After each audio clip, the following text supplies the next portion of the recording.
Have you been thinking about starting that coffee trailer business, that mobile coffee service, that food truck, that dream that you've always had? Well, my name is James and I'm currently doing that. And what I would like to help you guys with is just to give you all of the wisdom and failures and successes that I've kind of developed and had over the last 7 to 15 years in this industry, and distill all of that information down into something relatable and authentic so that you guys can make a better decision whether this is something that you want to pursue or not. It's a it's a really popular and on-trend sort of thing at the moment. Everyone seems to want to own a food truck and they think that they're going to make a shitload of money out of it. Newsflash, you don't. But you do have the joys of business ownership and working for yourself and learning the ropes in sort of like a low risk environment. So that's my background. But before I kind of jump into all of the nuances of the industry and kind of give you the breakdown of what works and what doesn't, I thought I would just introduce myself. So my name is James. I'm a hospitality veteran. I've worked in hospitality training. I've done account management for wholesale coffee companies. I've done barista trainings. I've worked in fine dining restaurants. I've worked in bars down in the snowfields. I've worked in shitty cafes and great restaurants, and all of everywhere across the spectrum in hospitality, I've kind of worked it. And the background that I had is someone who had a great depth of hospitality knowledge, but zero business knowledge, right? And so when I started in the dish pits of this tiny little hole-in-the-wall cafe. It's called Espresso Garage.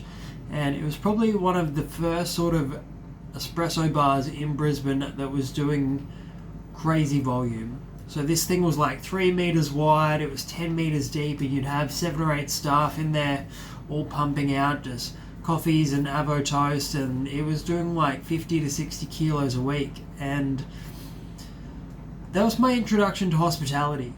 I started in the dish pits there, and it's something that I love because it's so constantly engaging, and then it couples that sort of soft skill sets of, you know, liaising with people while you're also making a product. So you've got that craft element of making a coffee. And something that took me a very long time to figure out is that these ingredients together make or break a hospitality business. And what that is your product and your service. And it's only those two things really that can make or break a restaurant. And I think a lot of people just come from a business background or perhaps just a working background, and they think, oh, I'll just own a coffee trailer, how easy would that be? And they realize that there is a skill set and a craft to doing this. And that's kind of been my life over the last sort of 15 years. It's gone from those dish pits into running restaurants. When I was like 18 to 21, I ran a restaurant that was turning over about 20k in a service. We'd seat like 300 plus people a night, and we'd have a team of about 14 staff on. And that was something that I ran. I wasn't the manager or the GM, but would run all of the busy night shifts there and kind of multitask between the floor and the bar. And it's all these sort of skill sets that you acquire over a long period of time that help get you to a point where you can do it for yourself. And so in introducing myself, I kind of went from there into fine dining restaurants. I've done snow seasons down at Thredbo Resort. I had like mixed cocktails in like luxury lounge bars and wine bars on the ski hills, and that was a hell of a fun time. I would recommend that entirely. And I did all those sort of general hospitality roles before I went into account management for a wholesale coffee company called Genovese. And this would involve sort of B2B relationships, so you're liaising with cafe owners and their management on just doing orders for the week, how's their equipment running, what can they do to get more sales, and what could the coffee provider do to improve their service to the wholesale customer as well. And so it was all of these things in combination that kind of led me to starting the mobile coffee service. And I'm sitting in the big trailer at the moment, the big Rumour Mill flagship trailer. It's pretty cool. I'll do an episode where I just do a tour and give you a walk around of how it all works and that sort of thing.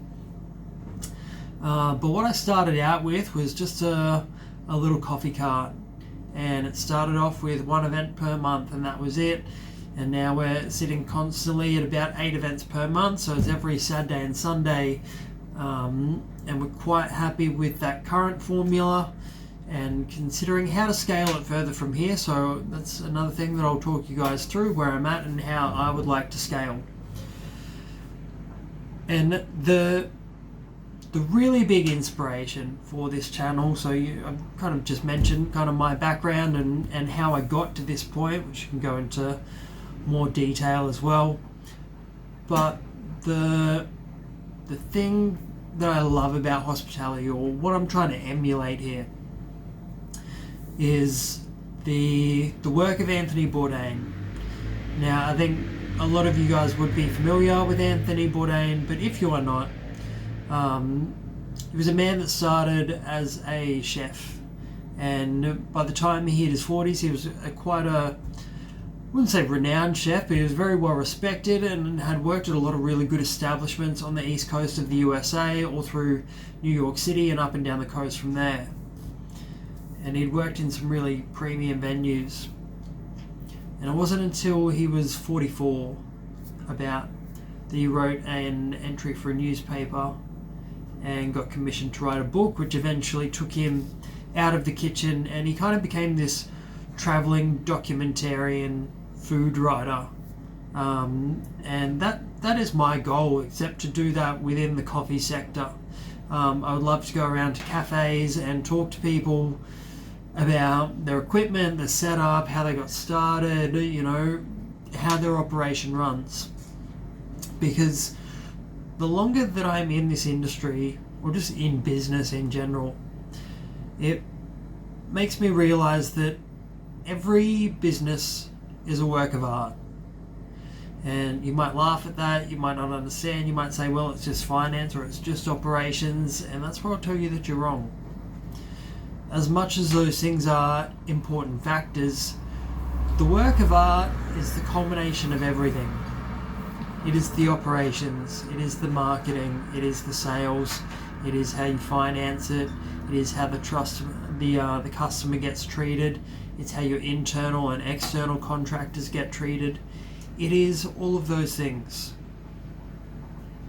And for anyone that is doing it successfully and running it well, it is a genuine work of art.